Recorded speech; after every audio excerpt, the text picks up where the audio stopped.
Hey friends, welcome to this episode of Friend Fusion. I hope you're excited about this conversation today because I truly am. Listen, today we're going to talk about you actually being your brand. You are the commercial, you are the billboard, you are the one that God has called to this. And I want to encourage you today that no matter where you are, what you have, there's so much more on the other side of this. You just need to believe. Believe again. Believe for the first time. But either way, I know that once you believe, you will start to see the vision that you have in mind, some of the things you never ever fathomed. You will see God exceed the expectation, but first, you need to set it. Stay tuned for this episode of Friend Fusion.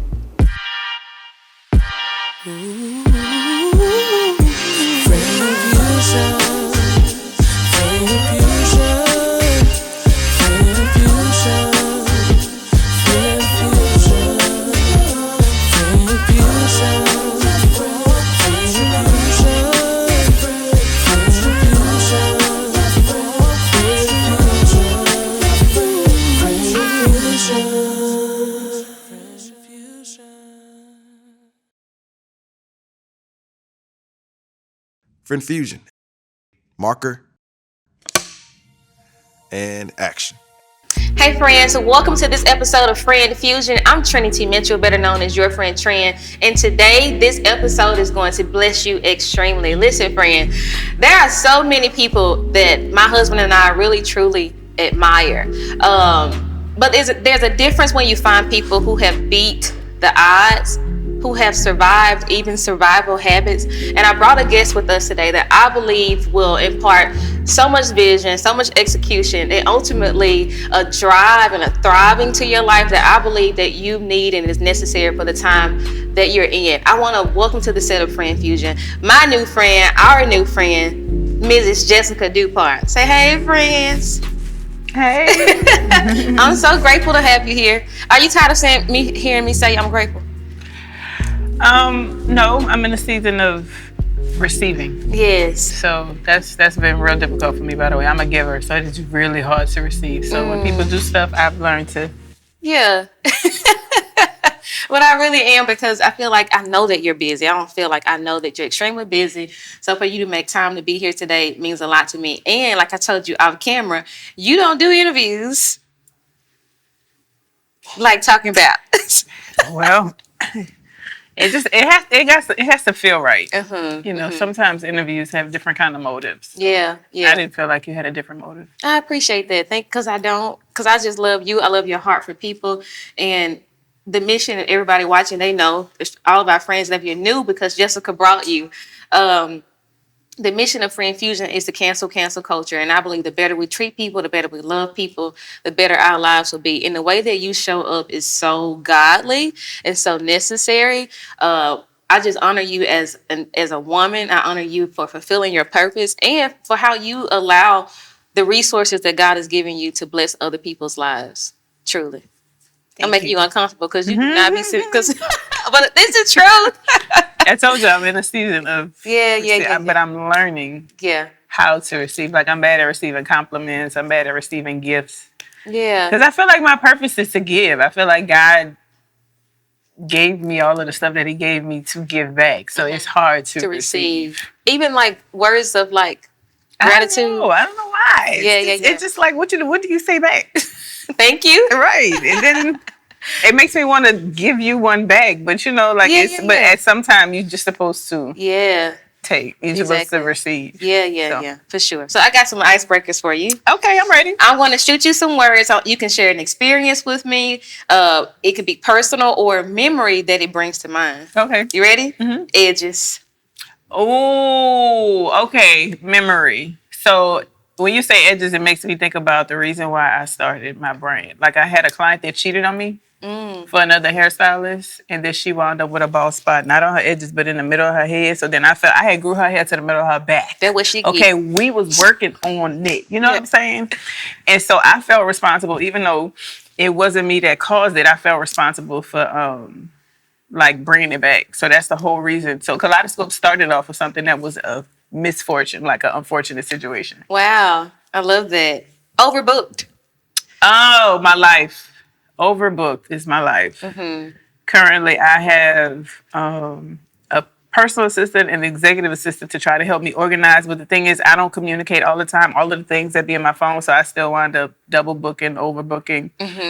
And I think oftentimes people say that that's a blessing. But to me, in a season of trying to spend time with family and friends, it just doesn't necessarily feel like that all the time. And people don't really understand when you don't have the bandwidth, the mind space, the capacity, like, to be everywhere at all times. Yeah.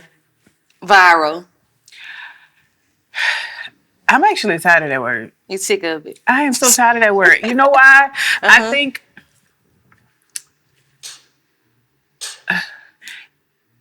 years ago, it took way more to be able to have a moment, like a viral moment, and then the viral moment lasted longer.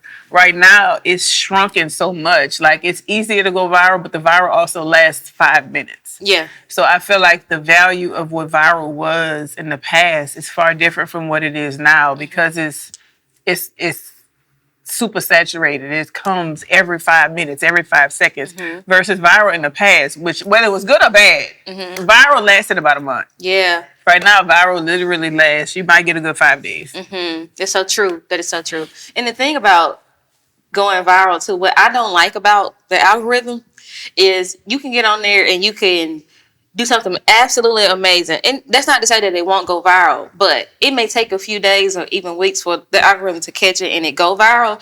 But if you get on there and you start bashing somebody's brand, or you had a bad hairstylist thing, or like, you can go viral within minutes. Right. I hate that. Right, but I feel like you got to trick the algorithm. Like, what I tell the person that does my social media for Kaleidoscope is, there's stuff that we have to tell the consumer, like the education part of it, to tell them what the product does, show the people how to do the hair, do before and afters. But to trick it, you know, you have to put something in there that they're going to respond to. And it doesn't have to be messy viral. It can be relatable. So every third post on my brand page, I make sure that they put something that doesn't have to do with hair, or it can do it with hair, but it just has to be something that we know is going to be highly engaged. Because you're going to have, like, when you're promoting your brand and you're promoting your business, it's like putting a flyer. Right? Yeah. A flyer is always going to get thrown away, and have 30% of people might pay attention to it. But in order to get in the eyesight of the people that you want to, like the majority of your audience, I just trick them by putting something before it. That's good. Something that you done commented on LOL, tag your friends or whatever. Like I might ask a question like, do you wear a bonnet in public? Everybody got an opinion about it. Yeah. Or even when you put a poll up and you vote on the poll, that means you're going to see my next post. So if I know I have to launch something, or I want to tell somebody something, I just always try to put a mix in there. I'm going to take that for myself. Wig sliding back. Oh, that reminded me of Sarah Jakes. But I love that moment. It was so good. Because this message is bigger than my wig. This message is bigger than me. And I'm the type of girl, I take my wig off anywhere. I take my wig off in the car. I take my wig off in public. I went to Women Evolve this weekend. I was on the elevator, and the wig that I had on kept pushing back, so I just took it off. They had other people in the elevator. I ain't care. Y'all know what's going on. And I got a head full of hair, so I ain't hiding nothing. Yeah. Faith. Oh, I feel like that's big. I feel like faith of a mustard seed is what comes to me. And I think a lot of people, they take that and it's like a cliche, but I feel like I know based off of my life. When I first, I was opening Kaleidoscope Hair Studio before Kaleidoscope Hair Products. I was opening up Kaleidoscope Hair Studio. I was in a relationship. We had a business together, and I was feeling boxed in. And it's not that the person necessarily boxed me in, but I wanted to make my own decisions, my own opinions. I wanted to have 100% say so. I'm a risk taker. Like, I am jumping off of the cliff, and I'm figuring out the parachute on the way down. Absolutely. And so I don't force or try to make anybody else see things like that. So I wanted to do certain things in business, and God told me to move, but my bank account ain't said it. I ain't had enough money to pay the bills that I had, but God told me to move, so I signed a lease 100% based on faith. Wow. And I mean, I'm here today. We over 100 million in at Kaleidoscope at this point, which is great. You signed a lease for your business, but you didn't even have. No, I had enough to put deposit. I did not have first month's rent. I didn't have no money for furniture. I didn't have no money for stations. I didn't have nothing. But that's why I think I'm so adamant about just doing anything. Like, if God is telling you to do it, you don't have to see the thing. Yeah. Like for me, and then this was a place that fit 15 people. It was me. Yeah. It was just me. So I wound up as a hairstylist. First of all, I was able to get a $10,000 credit card, which was good. I was like, oh, yeah. girl, you know. Right. And I just worked. I worked, and I didn't go in there with 15 stations. I started off with my station. Then as people started coming, I started adding the stations as I could. So, but it broke the stigma of doing it at the perfect time, doing it when you had the budget, doing it when it felt right. It was uncomfortable. It was not having a business plan. It was God literally told me to move. I will never forget that. I heard it clearly. What was happening in that moment? Do you remember when he told you to move? I was emotionally torn, and I was becoming a different person. Like, I was a different mother to my children. I was a different friend to my friends because I wasn't happy in my relationship and I wasn't happy in my business.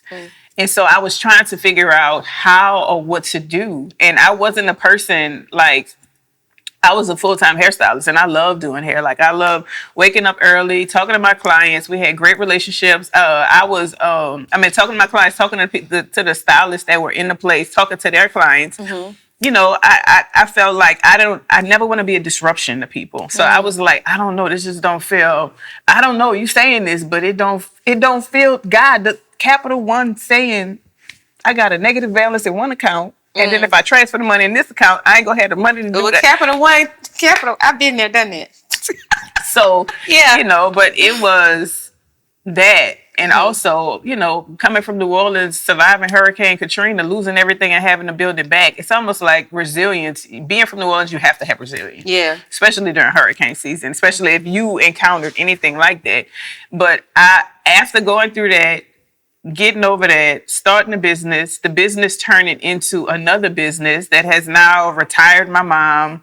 Wow. You know, made me see because I didn't plan this for my life. I didn't say, oh my God, I want to go be a millionaire. I never said that. I didn't think it was possible. I didn't say that. And now to be at a place to like, okay, we had 100 million. How do we get to 200 million? Or, you know, how do we get to our gross revenue every year being 100 million? Or how do you do that? Because then for me, it's not even about the dollar. It's about the bigger my company gets, the more people I'm able to employ. The bigger my company gets, the more people I'm able to give opportunity to. The bigger my company gets, the more consumers, because I sell a lot to my consumers too. I'm able to bless with opportunities, things, cars, houses, experiences. Like I took 3 people to Women Evolve that was in my customer base. I just randomly called a couple of my customers and said, hey, do you want to go to Women Evolve? Wow. And you talk about people that either were disconnected from Christ, people that had not known Christ, and people that just needed to get a word in. So, that's amazing. That's amazing. This next word is going to check cleared. Oh, you know what? That makes me feel like. And I'm very transparent. That makes me think about the time when we tried to swipe the credit card just last week and it did not go. And I felt like a lot of people think that once you reach a certain status that all things that might have happened when you didn't have a lot don't happen anymore. No, my credit card we literally tried to swipe something and it didn't go. And I couldn't do nothing about it at the time because it was a payment needed to be made. I wasn't in a position to be able to do it right then and there. But it just I felt like people dehumanize you once you start reaching certain levels of success. But no matter what level of success, as a human, all things still happen. Like bad stuff still happens. So if you are not able to withstand something at a small, you're not going to be able to withstand it at a big. So when God is trying to bless you with a lot, you have to also be able to understand withstanding. You have to understand faith. You have to understand best practices. You have to understand discipline. You have to understand all of those things. Miracle drops. Oh, girl. Miracle drops. First thing that comes to my head, we are close to 6 million sold. Ooh, congratulations. So that is when I was at, first of all, my first one, I sold 3. Wow. 3. And this is over 10 years ago. Yeah, so we 11 this year. Yeah. So this is over. We sold 3. And my next month, it might have been 5. So, yeah. And edges. That's what made me think about miracle drops is how many we sold and edges. You sold 3 The next month you sold 5. Mm-hmm. Now you sold 6 million. Mm-hmm. The power of consistency. Absolutely. And believing in it, like really believing in it. Because that, and to be honest with you, that was the last one on the list. I've came to market with 4 different products, and the Miracle Drops was the last one. It was an edge control, it was a spritz, it was an oil spray, and the Miracle Drops. Now, it was something that, and I'll say this humbly, people weren't really talking about those kind of things at the time. People were very focused on edge control, edges and stuff like that. I 10 toes down ran up on celebrities. Like, I made it a thing for people to start talking about, hair regrowth and using different serums or oils to be able to kind of bring your hair back. And I did it in a very comedic way to make it more lighthearted. Because, sometimes people have traumatic experiences, whether it's a YouTube tutorial that I tried at home and I took my hair out, whether it's chemo survivors, cancer survivors that have to go through chemo, or whether it's my mama permed my hair when I was little. Yeah. When I was second grade. Right. Whatever it is. Just, trying to make it more lighthearted. Yeah. That's really good. Unlicensed stylist. You know what? I'm not mad at it. Okay. What I don't like right now, because unlicensed, if you working towards something, cool. Because everybody ain't working towards something. Right. What I don't like is the feeling of what has happened to the industry. Because coming from the beauty industry and knowing what it was prior to now, like, the health of the hair isn't top of mind. The client is not top of mind. And I'm not talking about anybody specifically, but I see all of these things on social media where clients are upset. Literally. About, like, they feel like they're begging the stylist to do this. They have to come with their hair done to get their hair done. Girl! Yeah, it's crazy. Ain't no way. It's crazy. Like, and I don't know I ain't gonna say I don't know. I think that's 100% connected into the business that I have. I had great customer service as a hairstylist. I would have clients. One of my clients was laid off for over a year, and I did her hair for over a year for free. Wow. She had been coming to me for 5 years. Why would I not do that? And she was depressed. She had children. She had all kind of situation. And her hair was short. It took me 45 minutes to do her hair. So me donating 45 minutes of time.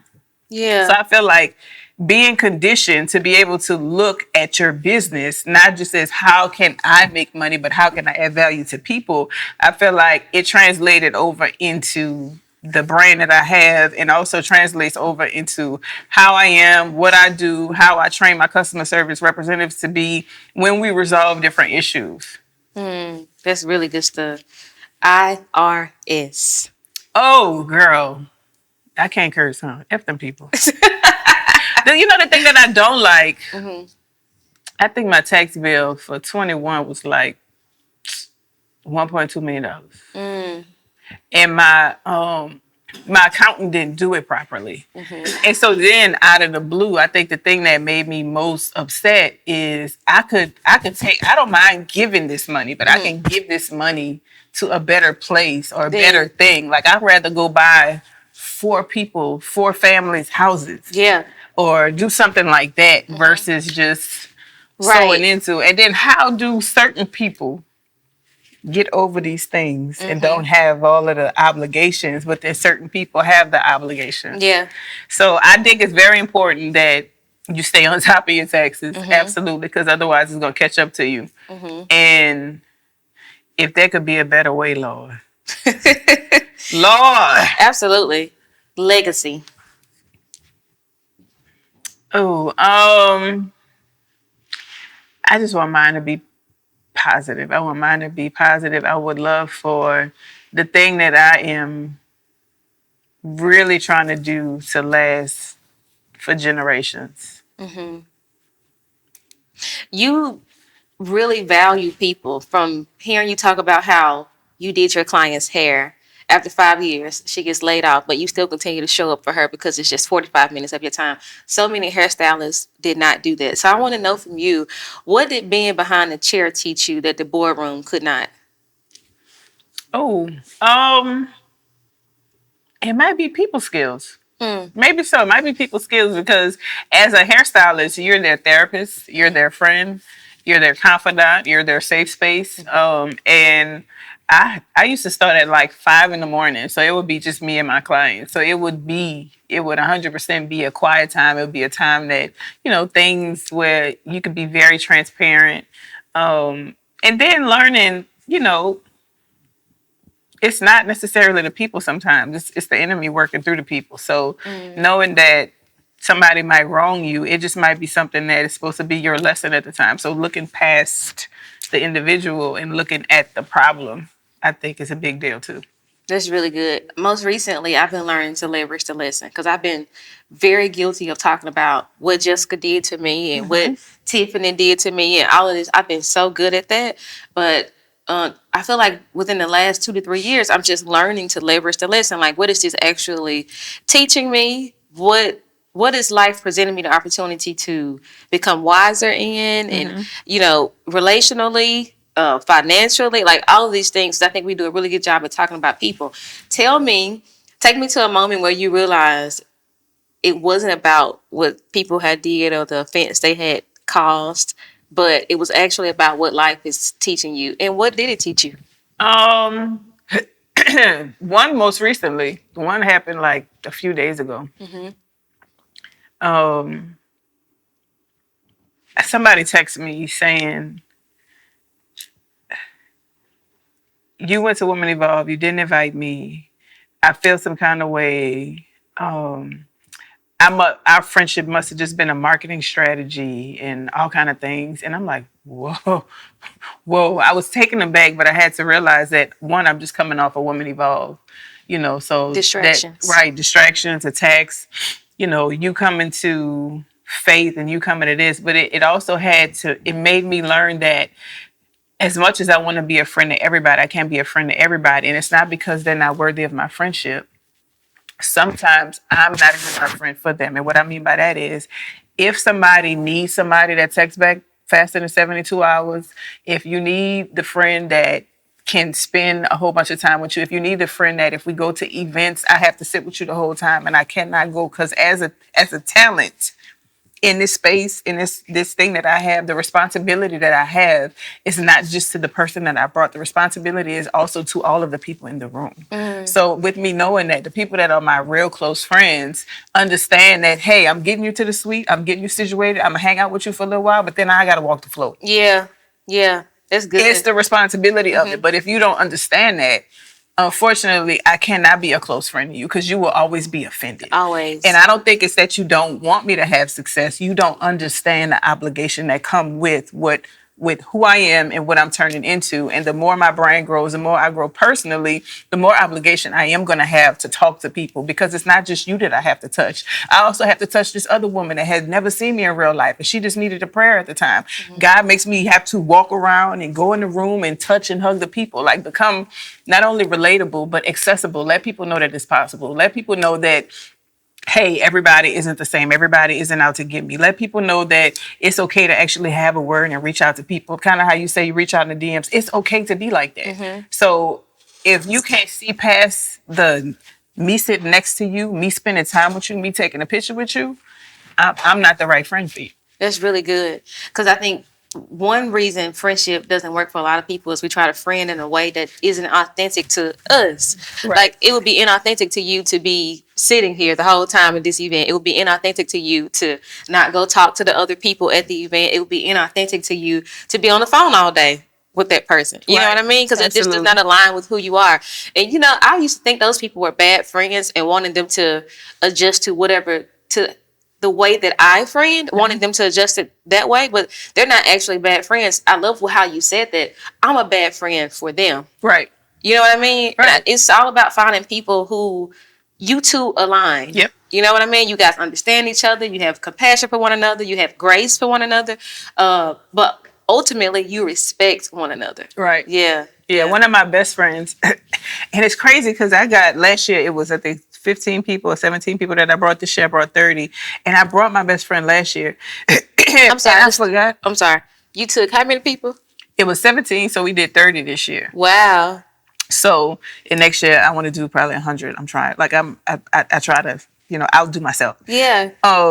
this year, I honestly forgot. I was like, okay, 30. I know because we bought the suite last year. I was like, let me bring my mama, let her bring somebody, my daughter, let her bring somebody, all of my staff that I can include. And let me just get, my friends on the back end. I try to, serve myself last. Yeah. And I forgot to bring her. But one of my best friends is so quiet, meaning she's not the loudest one in the room. She was in my wedding. We text. We might see each other once a year, but we might text like 8 times a year. Mm-hmm. And it's not because we don't love each other. It's just she respects my life. I respect her life. But if I ever need anything or she never ever needs anything, yes. And when our lives allow where, hey, let's go vacation together, we'll do that. Mm-hmm. When our lives allow, hey, let's talk on the phone for this amount of time, we'll do that. But she doesn't penalize me. I don't penalize her for any of that. So, and I forgot to bring. I was like, Target. Yeah. But the beautiful thing about that is she knows that there's no ill intent. Oh, absolutely. How did you navigate the aftermath of getting that text message with all the things where your friend was offended? I spoke my piece. I said, I don't know if you remember, but last year at Women Evolve, you kind of confronted me about not being able to spend a lot of time with you. And so because of that, I had to assess, and I'm not saying that's not why you didn't come this year, because honestly, the list was given, the thing was given to my team. And again, like I said, I served myself last. Mm-hmm. So in me serving myself last, it might have been 2 to 3 left. So I'm like, okay, let me add this person, that person, this person. Mm-hmm. It wasn't even deep thought. It wasn't even this. It's just, I know that I'm responsible for making sure to bring some people to Christ. Cool, fine, whatever. And so I said, I don't know if I can be a good friend to you. I said, as much as I want to try, you've confronted me about not texting you back in a timely manner. You've confronted me about this. You've confronted me about that. I think we need to realize that this isn't going in the right direction. Not only that, but I'm not taking this as coming from you. I'm taking this as an attack coming from the devil in the form of I'm just coming off of Women Evolve. Mm-hmm. And so from here, I think, as a friend, we need to assess if this actually works, because I also don't want to continue to disappoint you. Yeah. Yeah. You're not going to change needing this amount of stuff from your friend. I'm not going to change being able to give this amount of stuff to my friend. Mm-hmm. So was the person receptive? No. Okay. No, it wasn't confrontational. Yeah. They were very apologetic about, how they texted and all the things. Right. They were very apologetic about that, because I don't think there was no ill will, there was no ill intent. Mm-hmm. It's just, that's who they are. That's what they need in this season. That's what's going on. And unfortunately, I'm not in a place to give it. Yeah. And I think owning that is so important. Yeah. Again, it's not that they're not a good friend. I just can't be a good friend to you right now. Yeah. I tell it to people though. This episode is great, right, friend? I know. Join me for more episodes just like this one in my Patreon community. That's patreon.com/yourfriendtrend. I cannot wait to connect with you in real time. Before, if we decide to be friends, listen. This is how my life works. I'm telling you now. Yeah. Give me 72 hours on a text back. Mm-hmm. If it is urgent, call me. If you cannot get me, please get my executive assistant, because it has nothing to do with that. But if I show you my phone right now, unanswered text. Girl, I can only imagine. Where we at? Jesus. 8:25. Yeah. So it has nothing to do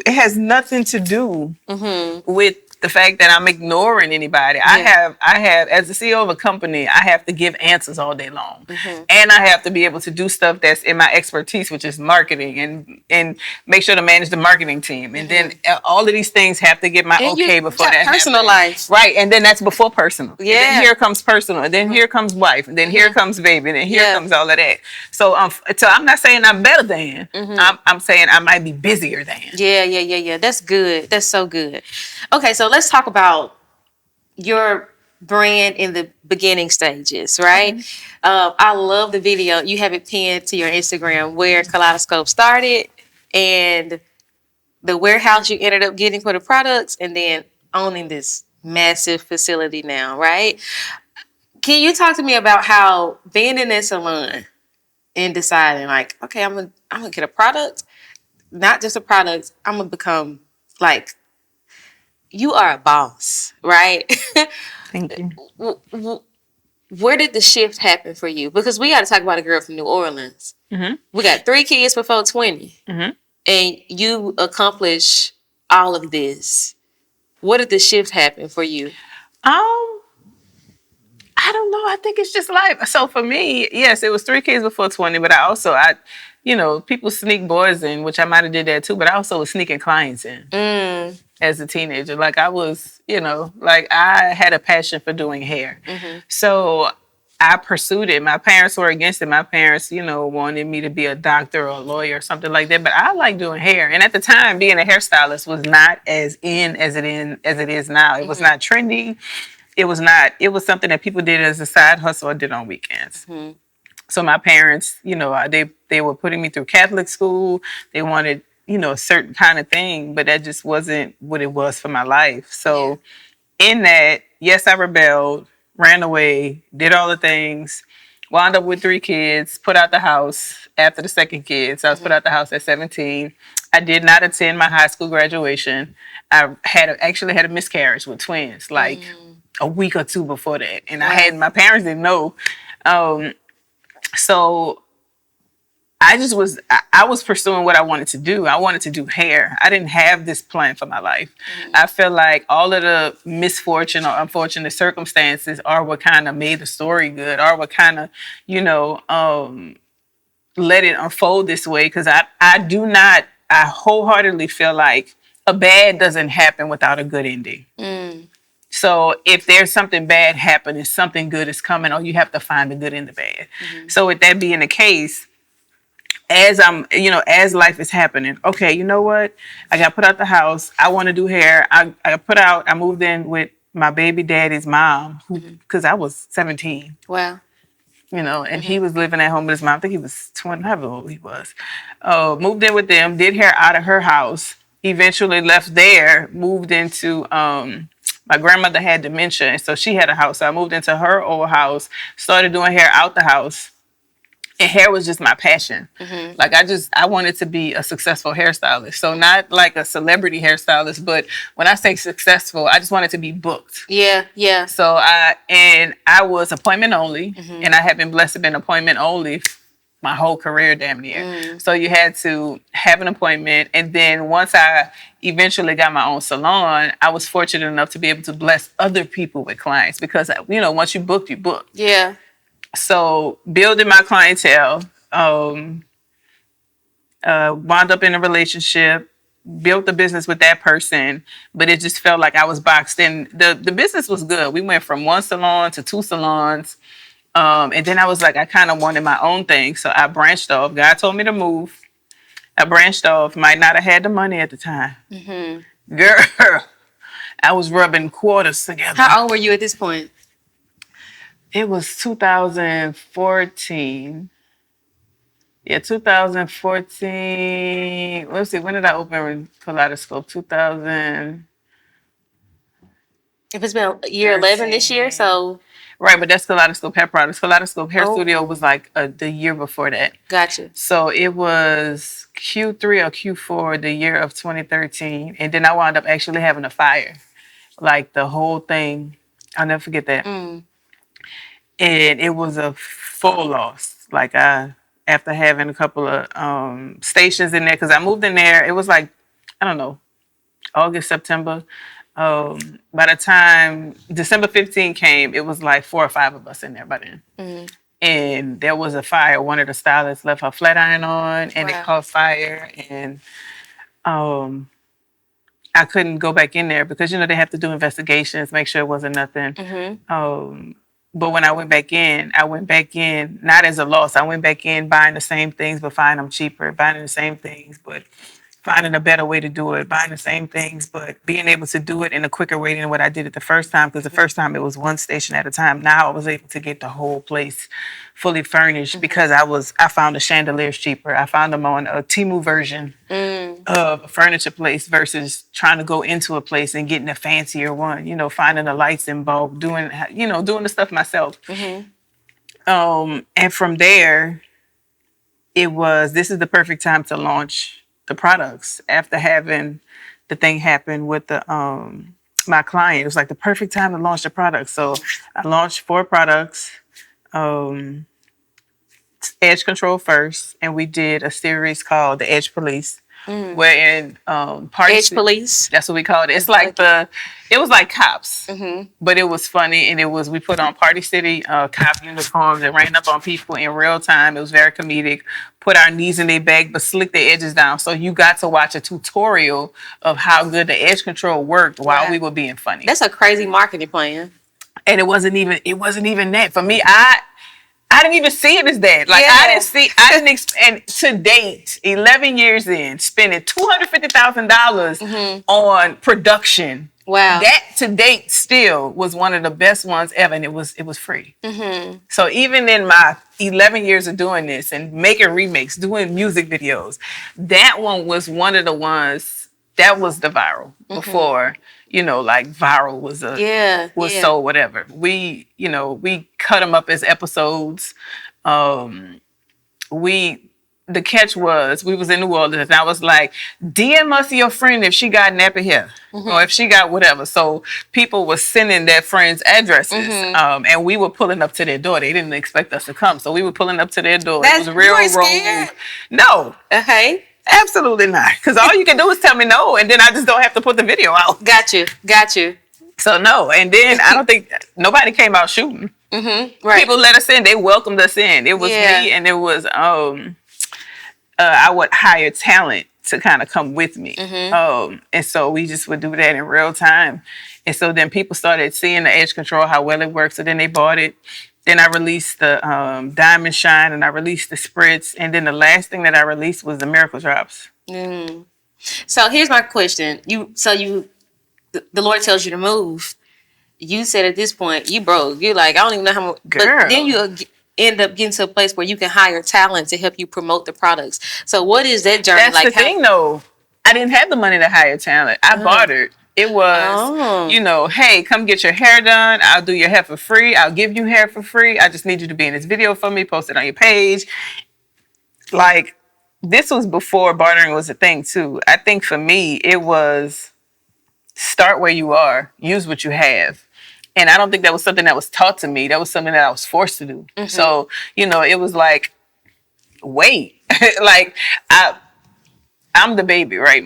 I'm my parents' last child, and so I telling somebody like that no when they don't understand no. Yeah, I'm going to figure out a way to make this happen. You ain't got to do it. I'm gonna do it at some point. I love how committed you are to following through. Like, we're gonna make this thing happen. One way or another. Yeah, I love that. If someone doesn't know how to position their product, where should they begin in terms of brand identity or clarity? I feel like so many things seem to be saturated. That's what they say, to be saturated. But I feel like there's only one you. I feel like, because again, that also sounds cliche, but anything that you do that's not you eventually going to come back to yourself anyway. Yeah. So if you build an audience of 300,000 people based off of something that you were forced to do, it's always going to feel like work. When you do it naturally, it's always going to just be natural. So I feel like, I'm trying to not use, how Amber Rose has a specific persona and she sells specific things. It goes along with who she is. I feel like if Amber Rose was to sell Bibles, it wouldn't go with the persona. Okay. And so it would be like a forced job. And not to say no names. Ew, let me wipe my nose. Sorry. Not to say no names or try to use stuff like that, but that's my thought. I understand what you mean completely. I think when we're in this era of social media, of course, and people are looking to scale their content. In fact, I'm one of those people, right? Because I've done a very good job at showing up and talking to people and all the things, but I have some new ideas to help me scale the content. But one thing I've been really adamant about in scaling is I want to make sure I scale in something that's authentic to me. I'm not trying to show up as a comedian. I'm not trying to show up as a... Right, because let me tell you, when you do that, that's it's going to go viral, and then now you're committed to have to keep doing it. Yeah. That's not what you have to do. That's not what you do naturally. Exactly. I think the reason why I've been able to see success, even in all of the avenues that I've done, whether it's brand deals for weight loss stuff, whether it's a TV show, whether it's my relationship, is because I have been myself. Yeah. And I don't do something outside of that. Like when me and Beautiful do like videos together that are funny, that's because that's what I like. That's who I am. Y'all still trying to get each other out the Bugatti? Girl. And I had to force her. She hated doing content for a while. I was like, I'm telling you, as soon as you start, you're going to start having fun. Well, you're a little bit more open than her. Yeah, but content, it doesn't have to be about what's actually going on in life. It could just be a trend. I mean, so I just tell her I've now done the thing where I just right before, hey, beautiful, come downstairs. This your lines. Okay. Because otherwise, she don't need to know the angle, the this, the that, because it's being overthought. Okay. This is a 30-second video that we about to do. I'm telling you, enjoy it. Yeah. Yeah. That's great. I need to do that with Brandon. I'm going to take that. Come here. These are your lines. Yeah. I'm telling, but see, once they see it put together, they appreciate it. Okay. Otherwise, because then if it's somebody that's an overthinker and they watch it back, they're going to want to reshoot it so many times that it becomes inauthentic. I think the thing that does well is authenticity the first time. Do it rough, do it raw. You saw the toys was on the floor. We was in a playroom. Ain't nobody about to pick these toys up. Yeah. The baby is out playing. We need to shoot this video right quick while we got somebody here to shoot it. And it's relatable. That's what I think a lot of people, especially with TikTok, we're getting into this aesthetic in terms of content where everything needs to be perfectly white and we need... No, TikTok came and knocked that out because see, when social media for me started off with recording from the phone, then being able to afford the big old cameras, right? Yeah. And so then now I'm feeling good sitting in the producer chair looking at the stuff back, and now people don't want to see that. TikTok came and made it to where very raw. You can have a roach curling up in the background, be chewing on a hamburger. Yeah. Oh, that hamburger's so good. Yeah, they're gonna talk about the roach, but you were so authentic. That hamburger was so good. You ain't care about that roach in the background. Yeah, but the thing about TikTok is now is so many influencers that have a certain lifestyle, right? And now the everyday people are feeling like they need to move. They need to do this to create content. And you don't. You need to be like authentic to who you are, where you are, and let people watch the journey. But that lifestyle content is because of the economy, it's kind of phasing out.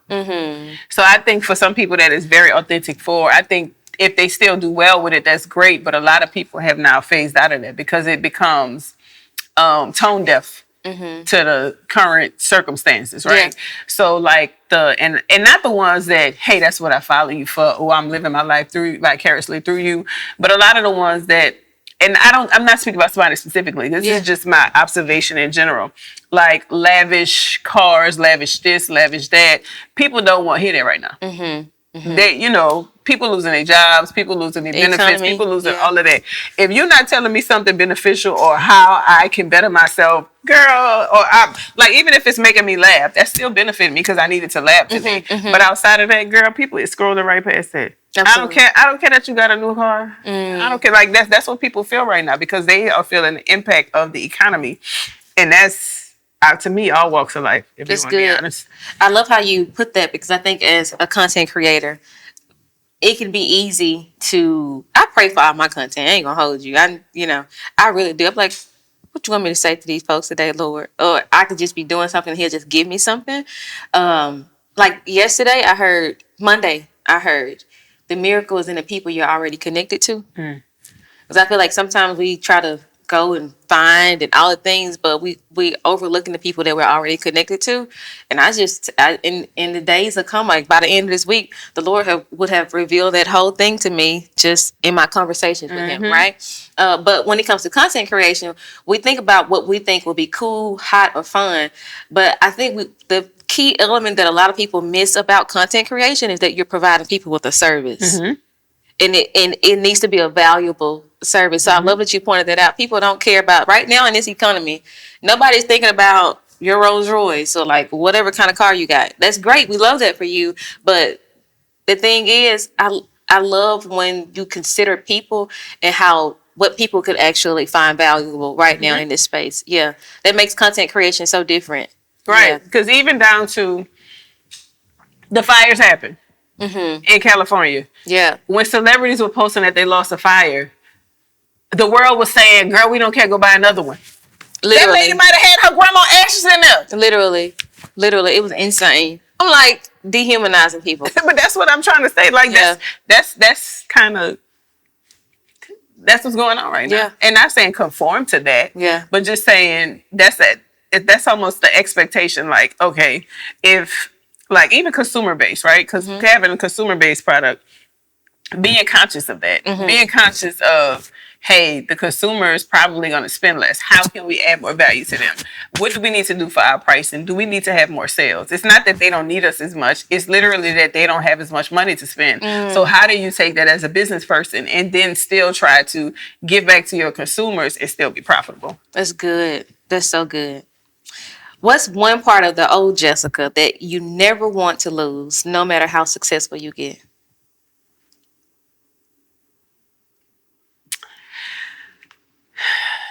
That's a good question.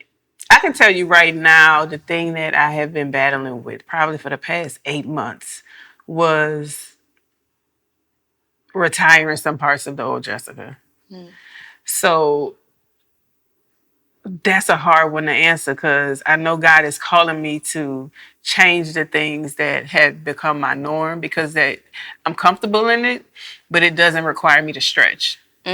So if you want to go to the next level and you're asking, like if you're putting out in the world, hey God, you've been able to let me see 100 million over these years, but now I want to see it in a year, then that requires a different form of who I am. That requires a different business person, that requires a different friend, that requires a different, all of the things because of what that comes with, especially if you're saying out in the world, you want to be able to do something with that is phenomenal, that's astronomical, that's, blessing the people, so forth and so on.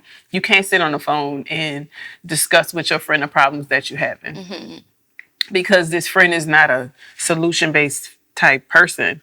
So then all you're really doing is complaining. In this season of you growing, you're gonna have to, like align yourself with faith-based, solution-based, all of those things. Still have the friend, but don't have the friend to talk about that with. So I think for me,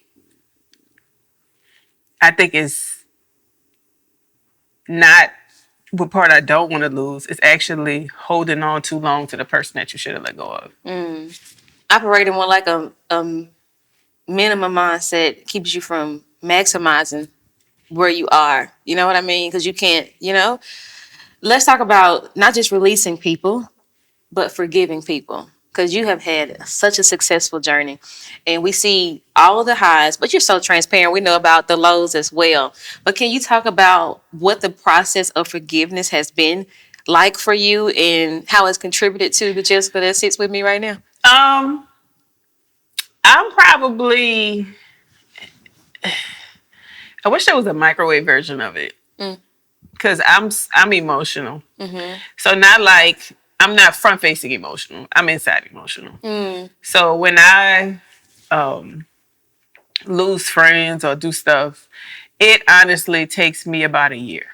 Wow. To grieve. Same. And it's not because I don't want to. It's just, I think in the first 3 months, it's like, not want to think about it, or I can't believe that happened. Then the next 3 months, trying to make peace with it. Then the third, it's like, well, what did I do to deserve this? Or how could I? Because I'm big on what did I do to make this happen? Even if somebody could have hit me from the side, hit me from the back. Like somebody could have, what could I have done to have prevented that? Right? It could be all signs that it wasn't my fault. But I always am in the person that internalizes, how could I have been better in this? Yeah. So in forgiveness, I just think it takes longer than it should for me.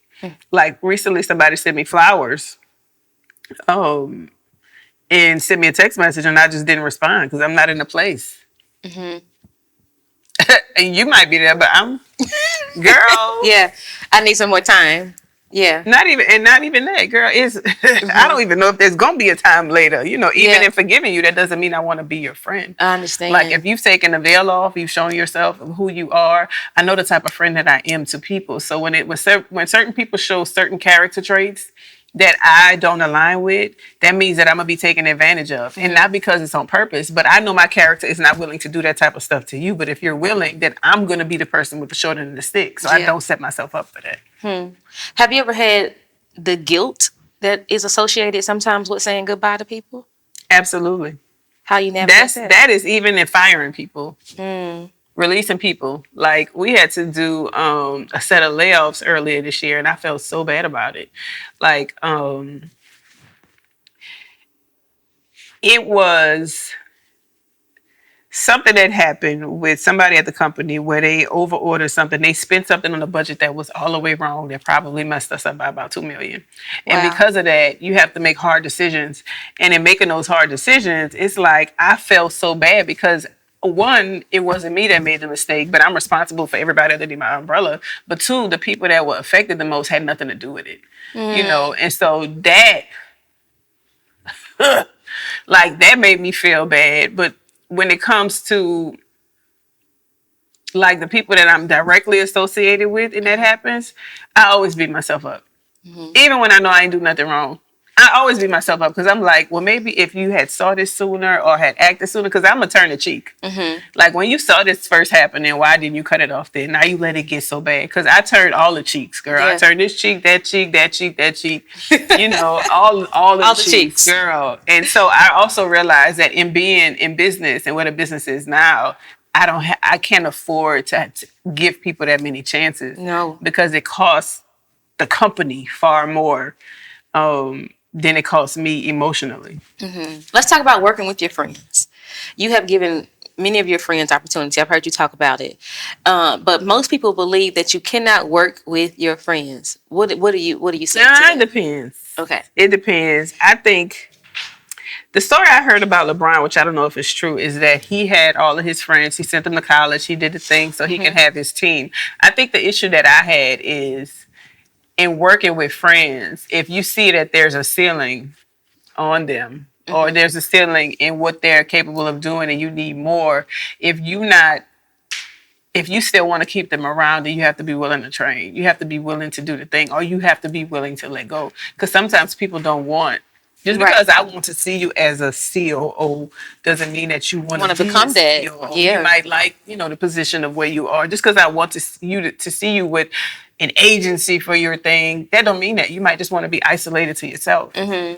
So I think it's kind of making peace with kind of how you said earlier, not forcing somebody to be somebody that they're not. They're not wanting to be. I was just sharing with Phil this morning. I was like, I don't know what's about to happen, but I know it's about to happen. Yep. I don't know how it's going to happen. Yep. I feel like you felt when you were like, I don't know that I am the girl who's felt like that's crazy. That's impossible. That's not actually in my head, but it keeps happening because people like you keep walking through the door. You know what I mean? Like, seriously, I started like in my dining room. I now have a home for Friend Fusion. I'll tell you more about that. Okay. Yeah. Super scared as hell. Right. But doing it. But you're supposed to do it scared. Yeah. To me, that's the best thing. That's the best thing because it always has the best outcome and best solution. I'm telling you. Yeah.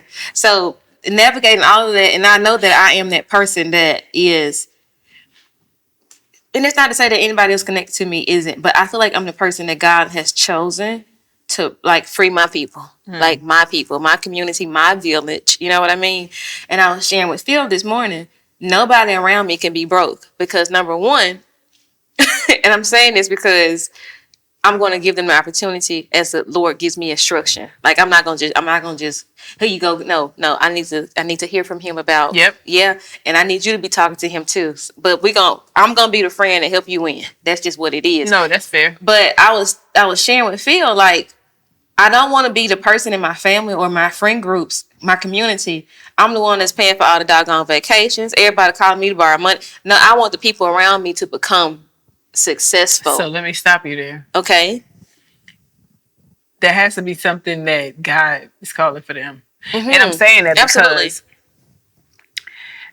I remember giving an opportunity, and it was from a $38,000 to $100,000. I felt like as a friend, that's what I wanted to do. Like I want you to make 6 figures.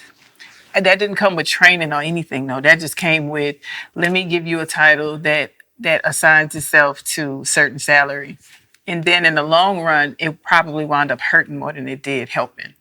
Because it wasn't something that they were prepared for, nor did they know anything about the taxes on that, nor did they know anything. So I think when it happens like that, you have to make sure that, like you say, not only is it they're walking with God, but God is calling them to that at the time. Absolutely. Because oftentimes, especially if you're an employee, you want a certain thing for a person, but that doesn't mean that they want it for themselves. Or they're ready for it, prepared for it. Absolutely. Because it actually could kill them. Yeah. It could kill them. It could. And when I say that, like, Quite literally. Absolutely. Everybody's not called to be a business owner. And whether it's being a business owner or not, because even if it's them working in your within your camp, right, within your camp, it's still, are they ready for that?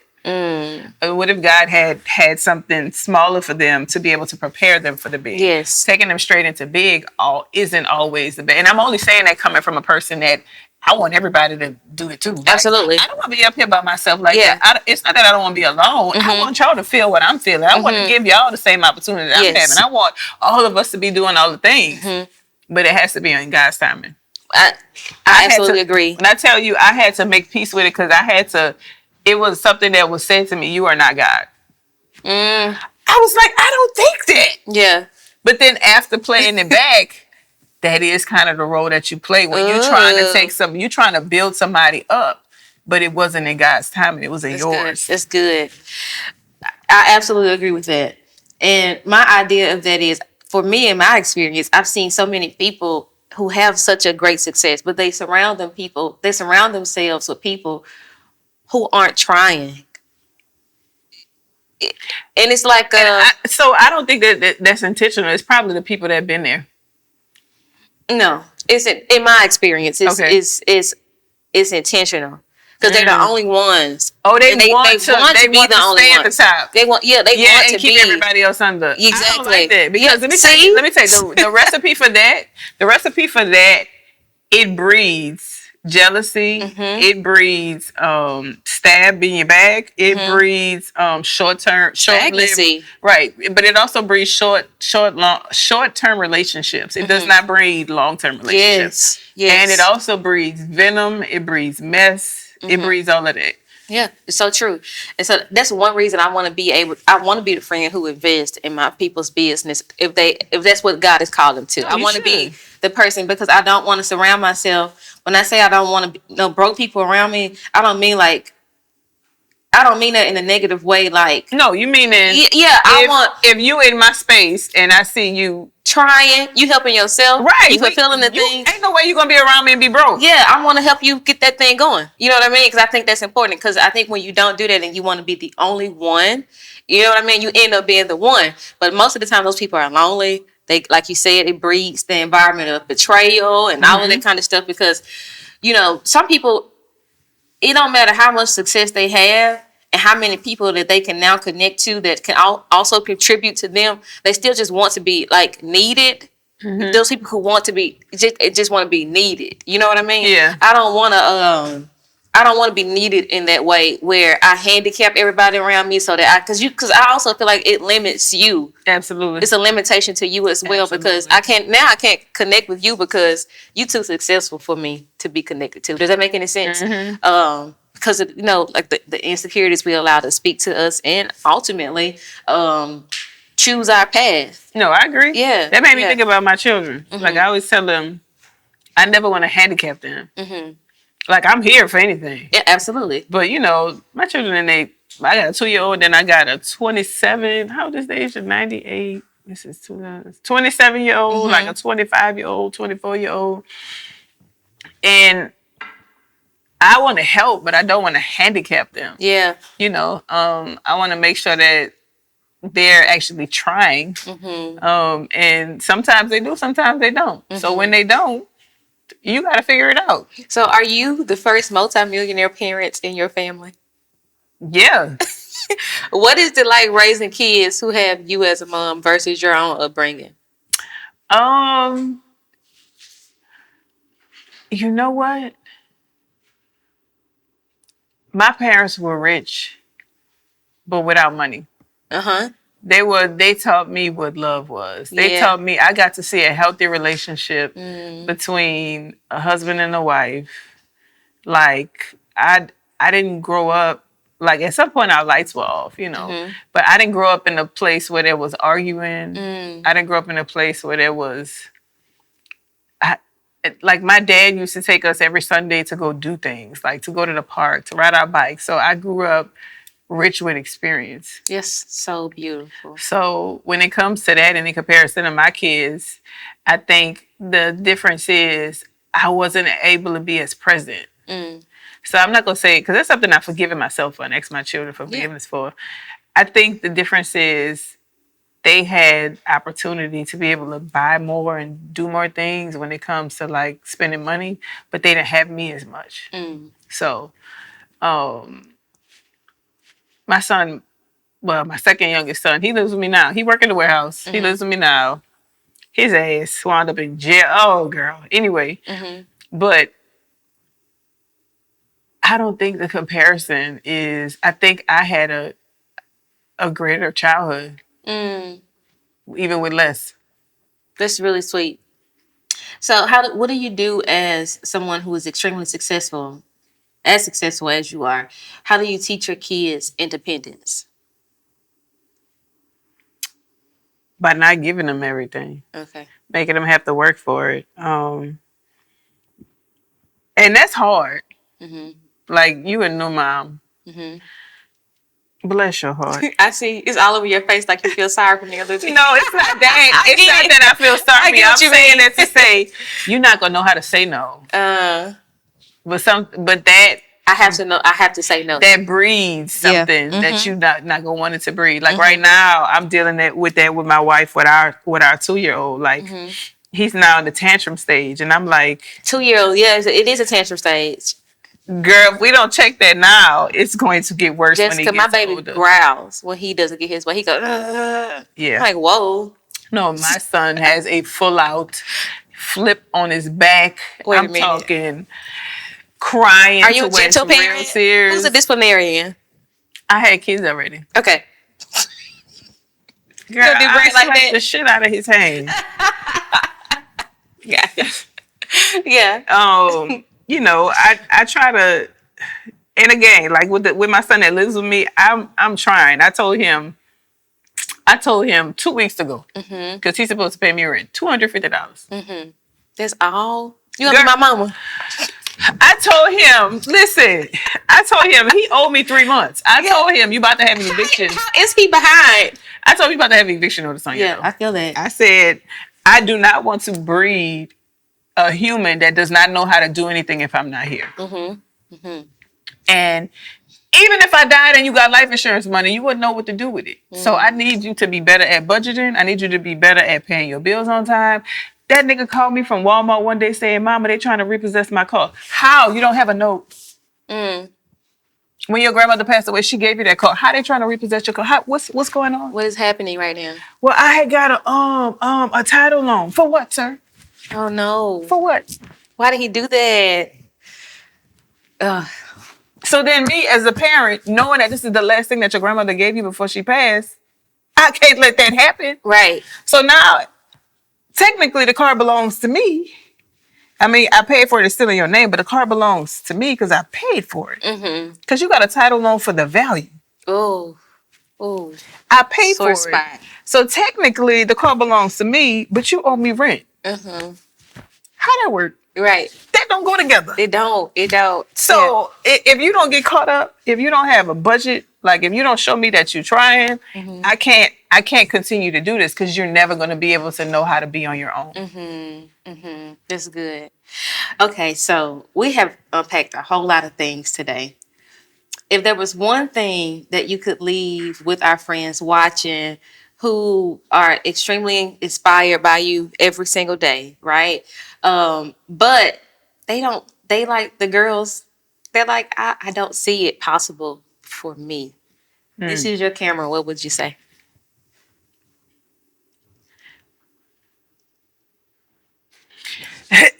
I would say oftentimes we limit ourselves because of the things that we're hearing, you know, whether it's the person laying next to you, the person you're talking on the phone with. But usually that's not them hating on you or anything. That is them in a limit within their own mind. So when you learn to move on what God places on you and not what human says, not what your significant other says, not what your friend says, not what your mama says, not what everybody else says, that will open doors that can't no man close. Can't no man close. A lot of times people think in order to have success, I need to have support from the people that are closest to me. And the biggest success stories that you will hear, they will tell you that the support was not surrounded by them. So just know that. Just know that if God gave you something, you do not have to have the support of the people around you.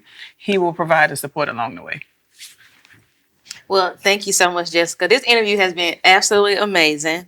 I could talk to you for another hour, but I ain't got time and I ain't gonna wear you. But I want you to know that you are extremely valuable. I think you know that already. And I hate to make you uncomfortable because you're not used to it, but this is just the way I'm set up. My mama says people don't. See, I know that I've I'm confident that the conversation is also fruitful for you, right? But I was raised like this. People don't have to do anything for you. They don't. So when people show up, when they take time for you, whatever that looks like, right? You just show appreciation. You let them know you appreciate them. And so I know that you have longevity in your career, your success in your platform, and you could be anywhere this morning doing anything. And so I'm sorry for telling you over and over, but I'm grateful and I appreciate you. I love making you uncomfortable while I'm not loving making you uncomfortable, but thank you. Thank you. You can do this. You can receive it. welcome. Yes, yes. You deserve all the flowers. All right, friends. I hope you have enjoyed this episode of Friend Fusion. I pray that it has encouraged you to believe in yourself. It's not about where you are. It's about what's in you. And if you keep pursuing, if you stay consistent, if you stay true to yourself, if you're most authentically you, if you treat people right, if you learn to leverage the lesson, quit talking about what happened and what they did. What is it teaching you? What is it bringing you? Because like Jesseca, it ended up being a client who left her to go to somebody else that had a bald spot. But that was the thing that created her biggest thing, miracle drops. And so let that be the thing today to drive you. Maybe it's a mess. Maybe it seems like it's the most unfortunate thing that could have happened. But sometimes the way that God works is the best thing that could have happened. I love you. Whatever you do this week, please, friend. I'll see you back on the next episode of Friend Fusion.